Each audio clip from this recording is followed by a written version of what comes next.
Okay. அந்த 6.5 kilo 2:30 மணிக்கெலாம் நாங்கள் க்ளோஸ் பண்ணிடுவோம். ஓகே.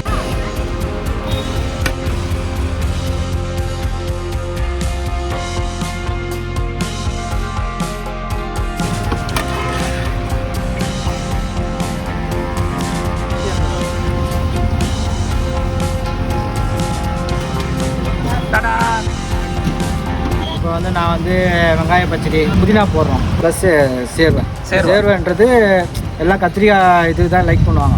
ஓகே. இப்போ என் கடைக்கு வரவங்கலாம் என்னன்னா கத்திரிக்காய் இருந்தால் வேண்டாம், ஓகே, வேறு என்ன இருக்குது சேர்வை இருக்கா, ஓகே, அதை கட்டி கொடுக்கணும். அதனால தான் சேர்வை நான் யூஸ் பண்ணுறேன். ஓகே.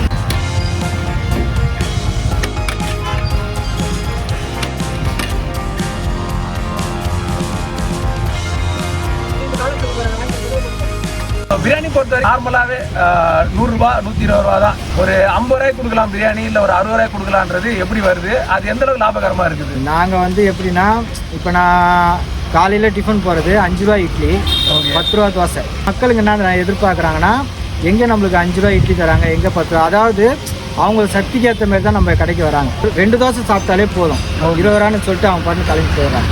ஸோ பிரியாணியும் அதே கான்செப்ட் தான். பிரியாணியும் அதே தான்.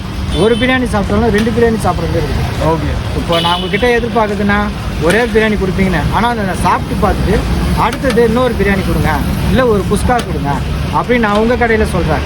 ஜனங்களுக்கோசம் நான் கம்மியாக கேட்குறேன். ஓகே. என்னோட இதெல்லாம் நான் இவ்வளோ சம்பாதிக்கணும் அவ்வளோ சம்பாதிக்கணும் அப்படின்னு எனக்கு கிடையாது. என்ன ஒன்று, ஜனங்க வந்து என் சாப்பாடு சாப்பிட்டு கம்மியாக கொடுத்தா கூட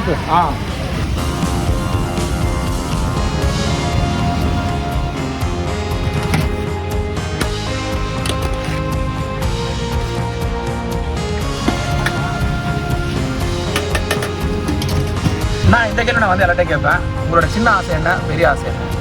சின்ன ஆசை வந்து என்ன சொல்கிறதுன்னு எனக்கு புரியலையே. அந்த சின்ன ஆசை அதனால தான் வந்து பார்த்தீங்கன்னா ஃப்ளோலே கேட்குறது, நான் கட் பண்ண மாட்டேன். ஆசை சொல்கிறது ஏன்னா அது வந்து நம்ம எதிர்பார்க்காம பதில் யோசிக்காமல் சொல்லணும். அதனால அப்படியா? ஆமாம். என்னோட சின்ன ஆசைனா எல்லாரும் திருப்தியாக சாப்பிட்டு போனால் போதும்.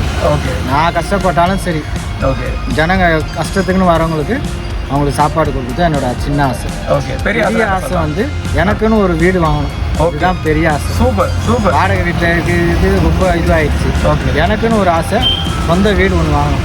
சூப்பர். அது கடவுள் எப்போ கொடுப்பாருன்னு எதிர்பார்த்து. கண்டிப்பாக சீக்கிரமே நடக்கணும். வாழ்த்துக்கள். அண்ட் மக்களே, நாம் வந்து பார்த்திங்கன்னா அவங்களோட பிரியாணி வாங்கியிருக்கோம், 60 ரூபா சிக்கன் பிரியாணி வாங்கியிருக்கோம். ஸோ எப்படி இருக்குன்னு பார்க்கலாம்.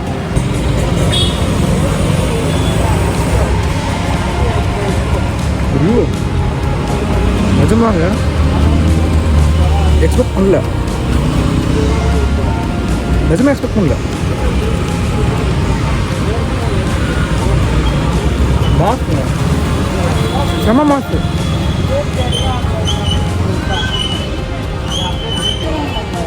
நான் நிஜமாக இவ்வளோ டேஸ்ட்டாக இருக்குன்னு எக்ஸ்பெக்டே பண்ணலண்ணா. ஏங்க வேறு லெவலுங்க.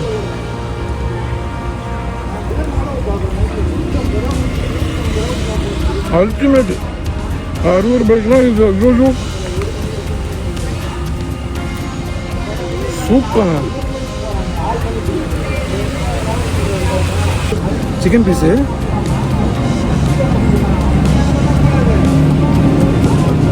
வேற லெவலுங்க. இது சீரியஸாங்க, சீரியஸா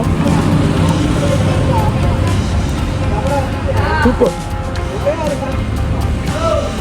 நான் எதிர்பார்க்கவே இல்லைண்ணா. 2 சிக்கன் பீஸ் கொடுக்குறாங்க சாப்பிட்ற மாதிரி. அப்படி இல்லைன்னா கேட்டாங்க அப்படின்னா ஒரு லெக் பீஸே கொடுக்குறாங்க. 50 ரூபாய்க்கு 60 ரூபாய்க்குலாம் ஒர்த்து. வேற லெவல். ஐயோ சூப்பர். அண்ட் மக்களே, இந்த இடத்துல லொக்கேஷன் டிஸ்கிரிப்ஷனில் போடுறேன். நிஜமாவே வந்து பார்த்தீங்கன்னா பிரியாணி அல்டிமேட்டுங்க. ஸோ இந்த பக்கம் கண்டிப்பாக வரீங்கன்னா நம்ம பிரியாணி தானமாக ட்ரை பண்ணி பார்க்கலாம். நான் உங்களை செஞ்ச ரொம்ப சந்தோஷம்ண்ணா, வாழ்த்துக்கள். நான் நிஜமாக சொல்கிறேன், நான் 50 ரூபாய்க்கு 40 ரூபாய்க்குலாம் நம்ம வந்து பிரியாணி வந்து நம்ம சாப்பிட்ருக்கோம், அதை பற்றி வீடியோ போட்டிருக்கோம். நிஜமாக நான் அந்த டேஸ்ட் எக்ஸ்பெக்ட் பண்ணவே இல்லைன்னா, நான் ஓப்பனாக சொல்கிறேன், 50 ரூபாய்க்கு பிரியாணிக்கு 60 ரூபா பிரியாணிக்கு இந்த பிரியாணி டேஸ்ட்டு நான் எக்ஸ்பெக்ட் பண்ணவே இல்லை. நீங்கள் சொல்லும் போதோ இல்லை வந்து சாப்பிட்றவங்க சொல்லும் போதோ கூட நான் நம்பலை. ஏன்னா நம்ம நிறைய பிரியாணி நம்ம வீடியோஸ்லாம் நம்ம போட்டிருப்போம். நான் சாப்பாடு எடுத்து வாயில் வைக்கும்போது தான் நிஜமாக அந்த 60 ரூபாய்க்கான நீங்கள் கொடுக்குற அந்த பிரியாணிக்கான டேஸ்ட்டு நான் எக்ஸ்பெக்டே பண்ணலை. சூப்பர்ண்ணா, நிஜமாக சூப்பர். எனக்கு வந்து 150 ரூபா பிரியாணிக்கான டேஸ்ட் வேண்டாம். நீங்கள் அந்த 60 ரூபாய்க்கு கொடுக்குறீங்க இல்லையா, அந்த 60 ரூபாய்க்கு நான் லெவல் தான். சூப்பர், வாழ்த்துக்கள். நீங்கள் வந்து பார்த்தீங்கன்னா ஆல்ரெடி உங்களோட சின்ன கனவை வந்து அப்படியே நிறைவேற்றிட்டு இருக்கீங்க சரிங்களா. பெரிய கனவு கூடிய சீக்கிரம் நிறைவேறணும், அதுக்கு என்னோட வாழ்த்துக்கள். நல்லா பண்ணுங்கள், எல்லோரும் நல்லா இருக்கும், நல்லா இருக்கும். எப்போவும் எப்போவுமே சந்தோஷமாக இருக்கும். வாழ்த்துக்கள்ண்ணா, வாழ்த்துக்கள்.